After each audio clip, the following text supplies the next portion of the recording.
Good day everyone. So ngayon, tuturuan ko kayo kung paano gumawa ng isang bootable USB. So first, kailangan natin ng USB, of course, no?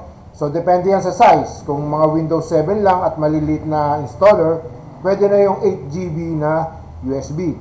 Pero Windows 10 pataas, no? And Microsoft Office na latest ngayon or any other software, no?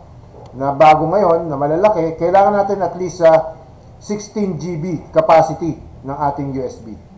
Okay, also we need to download two softwares na kailangan natin. Of course, una is yung Rufus. So yung Rufus ay ginagamit sa paggawa ng bootable USB. So saan natin makikita to? Pwede nito i-search sa Google. So type nilang Rufus, yung unang lalabas, no, sa search engine, yun na yung site kung saan nyo pwede i-download ang Rufus. So, nandiyan na rin ang instructions kung paano siya gamitin. Second software is the Power ISO. So, one of the features of Power ISO is to create a mirror image of your installer.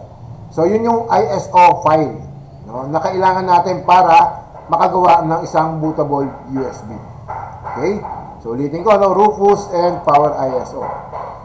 So now, I make it a point na meron na tayong Rufus dito at meron na rin tayong ISO file.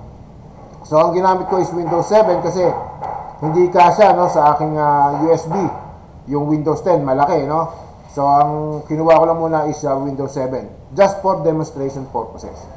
Okay, so paano natin siya gagawin? So, una, again, dapat nakasalpak na yung USB o nakakabit na ang ating USB sa ating system unit, no? Then of course, make sure na walang importanteng files na nandun sa USB kasi automatic yung po-formatin ni Rufus. So malinaw yan, ha. Make sure walang importanteng files. So first, let us open Rufus, no? So run yes, no? Yes lang natin. Yes. So nag-update din si Rufus, no? Okay. So in this case, ito ang kanyang window. So dito, then select. Okay. So, hanapin natin, no, nasa desktop. Okay. So, ito, no, yung ating ISO image. So, this image, no, that is our ISO file. Pag sinelect ko yan, open mo lang. Okay. So, mapapalitan. So, yung boot selection natin, ayan. So, yung device, pwede yan mapalitan. Okay. Okay. Itong GPT at saka MBR, dito madalas nagkakatalo. Because of the latest, no, UEFI BIOS, ang madalas gamitin is GPT. Okay? So, yun. Pag MBR naman is yung standard, no? Yung lumang BIOS. Okay. So, alamin nyo muna kung ano yung BIOS ng inyong gagamitin, no? Ng inyong computer. Luma ba o UEFI? So, kung UEFI, GPT ang gagamitin natin. Okay? So, yung magiging volume label niyan, ayan, no? So, mapapalitan to. So, pwede nyo siyang i-type, no? Sabihin natin, Windows 7 installer. Okay. So pagka type niyo yan, no? Click niyo yung start. So medyo matagal na proseso to, no? So click natin yung start. Okay. So nakalagay diyan, no? All data on device Windows 10 no will be destroyed. So ibig sabihin mabubura talaga lahat. So click mo lang okay. Okay, so yan na yan, no? Dalawang beses yan. So una, po-formatin nyo yung ating USB.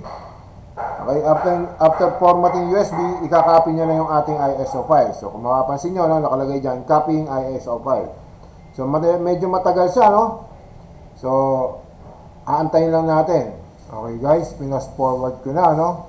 Kasi kung talaga aantayin natin, eh, medyo matagal, no? Makakapag-merienda ka pa, no? Habang inaantay natin magawa ang ating bootable USB. So, ginamp ko siya sa 95%. Para makita nyo, no, kung paano siya matatapos. At kung paano natin ma-check. Actually, there are two ways to check, but there is only one way to check if it is working. Okay, so hindi ibig sabihin na nakagawa tayo ng bootable USB, eh gagana siya sa unang try. So hindi, no? So just in case na hindi siya gumana, gawa lang kayong panibago ulit. Okay, so ganun lang yon. It's either yung GPT or MBR, no? Pwede nyo pagpalitin. Ngayon, pag hindi pa rin gumagana, try nyo ulit for the third time. Okay? So, pag hindi pa rin siya gumagana, ibig sabihin, merong diferensya yung ginawan nyo ng ISO file. No, yung kinopyahan yung installer, ibig sabihin may diferensya. Kaya hindi siya gumagana. Okay? So ngayon natapos na, no? So ready na siya. So if you notice, yung tinype natin, no, Windows 7. Yan. So ayan na yung pangalan ng ating device. Okay? So tapos na siya, close na natin.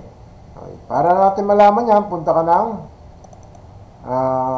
File Explorer, no? Click mo yung Windows 7. So ayan na yung kanyang installer. So ayan yung setup, oh.